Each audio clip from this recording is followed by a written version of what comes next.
नमस्कार, मैं रागिनी। स्वागत है आपका। आप देख रहे हैं खबर आप। रीवा आई महिला कांग्रेस अध्यक्ष रीना बौरासी सोतिया, भाजपा पर किया कड़ा प्रहार। रीना बौरासी सोतिया ने भाजपा सरकार को जमकर कोसा। उन्होंने कहा कि रीवा में गुंडा राज भाजपा सरकार की देन है। जहां भाजपा का विधायक 1 माह से गायब है, वहां आम आदमी की क्या स्थिति होगी, यह गंभीर सोच का विषय है। पत्रकारों से जब श्रीमती रीना बातचीत कर रही थी, उस वक्त उनके साथ महिला कांग्रेस प्रदेश उपाध्यक्ष कविता पांडे सहित कई अन्य महिला नेत्री मौजूद रहीं। उन्होंने आगे क्या कुछ कहा है, सुनिए। सभी पत्रकार बंधुओं को मेरा नमस्कार। लेट हो गए इसके लिए माफ़ी चाहूँगी, थोड़ा सा हम लोग निकलने में लेट हो गए। मैं रीवा के बारे में लाई हूँ कुछ, तो आप लोग से पढ़ के बताऊँगी, उसके बाद फिर आप लोग के जो सवाल है जवाब दूँगी। रीवा में गुंडाराज भाजपा सरकार की देन। जब भाजपा का विधायक ही 1 महीने से गायब है तो आम जनता की हालत समझी जा सकती है। भाजपा ने दिन भर देश भर में शिक्षित युवाओं को कटोरा देने का काम किया है। रीवा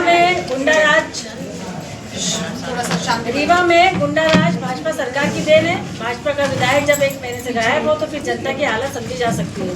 पूरे देश में भाजपा ने शिक्षित व्यक्तियों को रोजगार के स्थान पर कटोरा देने का अभियान रीवा से ही शुरू किया है। प्रदेश में पिछले 22 साल से चल रही भाजपा की सरकार के कार्यकाल में कानून एवं व्यवस्था की स्थिति बहुत खराब हो गई है। रीवा क्षेत्र में कानून की स्थिति क्या है, इसका अंदाजा इसी बात से लगाया जाता है कि मऊगंज के भाजपा विधायक प्रदीप पटेल 1 महीने से ज़्यादा समय से लापता है। एक गैंग के द्वारा उनको धमकी का डर उन पर नजर आ रहा है। उत्तर प्रदेश की सीमा से लगे हुए इस जिले में जब विधायक को एक गैंग डरा कर गायब होने पर मजबूर कर सकती है तो फिर आम जनता की हालत क्या होगी, यह आसानी से समझा जा सकता है। यह बात केवल रीवा की ही नहीं, पूरे प्रदेश में गुंडों का आतंक चढ़ के बोल रहा है। महिलाओं के साथ लगातार अत्याचार करने में वैसे ही देश में नंबर वन स्थान पर मध्य प्रदेश है। इस प्रदेश में अब महिलाओं पर अत्याचार इतना बढ़ते जा रहा है कि उसकी कोई सीमा नहीं है। राज्य सरकार के द्वारा महिलाओं के अत्याचार को रोकने का कोई भी प्रभावी कदम नहीं उठाए जा रहे हैं। भाजपा के द्वारा पूरे देश में शिक्षित लोगों को रोजगार देने के लिए अब तक कोई कार्य योजना नहीं बनाई गई है। चाहे प्रदेश की सरकार हो, दिल्ली की सरकार हो, इनके पास युवाओं के लिए योजना नहीं है। ऐसी स्थिति में अब भाजपा शिक्षित व्यक्तियों को रोजगार के स्थान पे हाथ में कटोरा देना चाहती है। इसकी शुरुआत रीवा में विधायक नरेंद्र प्रजापति के द्वारा ग्राम पंचायत बड़ोवा और हायर सेकेंडरी स्कूल तिवनी में मेधावी छात्राओं को पिछले दिनों कटोरा देकर दी गई है। और रीवा के नदी क्षेत्र किनारे को छल्ले कर दिया गया है। रीवा क्षेत्र में बेलन नदी के किनारे का क्षेत्र अवैध खनन का गढ़ बन गया है। शासन प्रशासन आंख मीच के बैठे हुए हैं। नदी के किनारे बड़े बड़े गड्ढे हो गए हैं। इस उत्खनन के कारण कर दिए गए। अवैध उत्खनन करने वाला माफिया सरकार और भाजपा के नेताओं के संरक्षण में पनप रहा है। प्रशासन हाथ पर हाथ धरे उत्खनन को होता हुआ देख रही है। प्रदेश सरकार की लापरवाही से चल रहा अवैध पेट्रोल डीजल का धंधा मध्य प्रदेश और उत्तर प्रदेश के बॉर्डर में सड़क के किनारे लगी हुई गुमटी में अवैध रूप से पेट्रोल डीजल बेचने का कारोबार पिछले काफ़ी समय से चल रहा है। इस कारोबार के लिए मध्य प्रदेश की सरकार जिम्मेदार है। मध्य प्रदेश में पेट्रोल 108 रुपये लीटर के भाव से मिलता है, जबकि उत्तर प्रदेश में 95 रुपये प्रति लीटर है। ऐसे में उत्तर प्रदेश से पेट्रोल लाके अवैध रूप से बेचा जा रहा है। इसी तरह मध्य प्रदेश में डीजल का भाव भी 96 प्रति लीटर है और उत्तर प्रदेश में डीजल का भाव 88 रुपये प्रति लीटर है। इन दोनों ईंधन के भाव में बड़ा अंतर होने के कारण अवैध कारोबार पूरी तरीके से फैल चुका है रीवा शहर में। मैं जिस प्रकार से पूरे प्रदेश में महिलाओं की हालत है उस पर बात करूँगी कि लगातार जो महिलाओं पर अत्याचार हो रहे हैं मध्य प्रदेश में नंबर 1 दुष्कर्म में हो रहा है, अत्याचार में दुष्कर्म में हो रहा है, बोला है और होना ही चाहिए। ऐसे लोगों को बिल्कुल भी सदन में बैठने का कोई हक नहीं। यूजीसी कानून पर क्या कहना है आपका? यूजीसी में आप ये देखिए कि विपक्ष अभी सदन चल रहा है। आप यूजीसी पहले क्यों लेकर आए?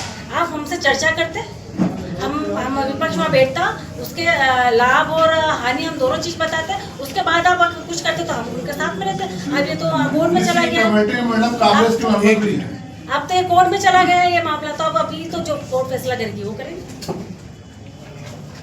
मैम कमेटी में दिग्विजय जी भी तो थे, अध्यक्ष थे अभी तो, लेकिन अभी पास करने वाली सत्ता पार्टी थी, हमसे तो कोई चर्चा हुई नहीं। सदन का क्या होता, 4 दिन 8 दिन आप वेट कर लेते, सदन चालू होने वाला था, संसद भी चालू होने वाला था, विधानसभा भी चालू होने वाली थी, करते हम चर्चा करते ना, चर्चा की बात करते। दिग्विजय सिंह की कमेटी के उसके अध्यक्ष थे मैडम, उनकी मौजूदगी में कानून लाया गया। अकेले वो नहीं थे, उनके साथ काफी लोग थे, जैसे बीजेपी के लोग भी थे उसके अंदर, बीजेपी के भी लोग भी थे, कांग्रेस के भी लोग थे, बीजेपी के लोग भी थे, तो उनसे भी तो बात करें, सत्ता तो बीजेपी की है। क्या कई खंडों में बांटने की राजनीति देश में चल रही है? बिल्कुल चल रही है, पिछले 11 साल से आप बात करेंगे, अलग अलग धर्मों के नाम पे जो लगातार दंगे हो रहे हैं, और उसका फायदा सिर्फ और सिर्फ बीजेपी को होता है। जब भी हिंदू मुस्लिम किया जाता है, जब भी धर्म के नाम पे राजनीति होती है, उसका फायदा, जब कोई चुनाव आने वाले था कहीं ना कहीं एक दंगा हो जाता है और उसका फायदा भाजपा को हो जाता है। तुष्टिकरण, अगर हम धर्म निरपेक्ष हम सबको लेके चले, तुष्टिकरण हो जाएगा, और आप लड़वाओगे तो अच्छा होता है। तो इसी को मुद्दा बनाती है ना, बनाने दो ना उनको, क्या हर चीज को मुद्दा बना। प्रदेश अध्यक्ष ने एक बयान दिया था कि मध्य प्रदेश की महिलाएं सबसे ज्यादा शराब पीती हैं। ऐसा कुछ नहीं है, उसको तोड़ मरोड़ दिया गया है, और उसको वो बात भी उन्हें क्लियर कर दी थी, उसको आज लाने की जरूरत थी, मुझे समझ में नहीं आ रहा। इतने के बाद भी कांग्रेस की स्थिति में सुधार क्यों नहीं होगा? अब होगा बिल्कुल। देखिए, अब जमीन से हमारे प्रदेश अध्यक्ष जीतू पटवारी जी जमीन से काम कर रहे हैं, हमारी मोहल्ला कमेटियां बन रही है, हमारी ग्राम पंचायत की कमेटियां बन रही है, करीब 90% पूरे प्रदेश में कमेटियां बन गई है, हमारे जिला अध्यक्ष बन गए। अब उसी तरह पे हमारी महिला कांग्रेस भी काम करेगी, बूथ से लेके जिला अध्यक्ष से लेके बूथ तक, ब्लॉक तक हम लोग सब काम करेंगे। तो निश्चित रूप से 28 में हम जो मेहनत कर रहे हैं इसका नतीजा है। भैया फिर सच्चाई कर रहे हैं आप? हाँ, ये आरोप, ये सत्यता कितनी, तो अमेरिका ने बता दिया, अमेरिका के साथ तो हमारा देश चल रहा है, चीज फायर अमेरिका करता है। ट्रम्प बोलता है कि हमने रुकवा दी, मोदी जी के पहले तो वो बोलते हैं ये रातों रात अमेरिकन डील हो जाती है, उनके साथ में ट्रेड डील कर लेते हैं, तो इससे बड़ा सबूत और क्या दिया आपको? एक दिन में कैसे ट्रेड डील हो सकता है? ये जो ट्रेड डील हुई है ये क्या है? स्टीन फाइल के दबाव में हुई है? 100% के दबाव में एक दिन में कोई इतनी बड़ी डील नहीं हो सकती। मतलब आप मानते हैं कि उनका नाम आया तभी तो डील हुई है ये। मतलब आप मानते हैं वो दोषी है? बिल्कुल 101% हम तो मानते हैं, क्योंकि उन्हें, अरे क्यों क्या कारण था जो अभी तक नहीं हुई डील?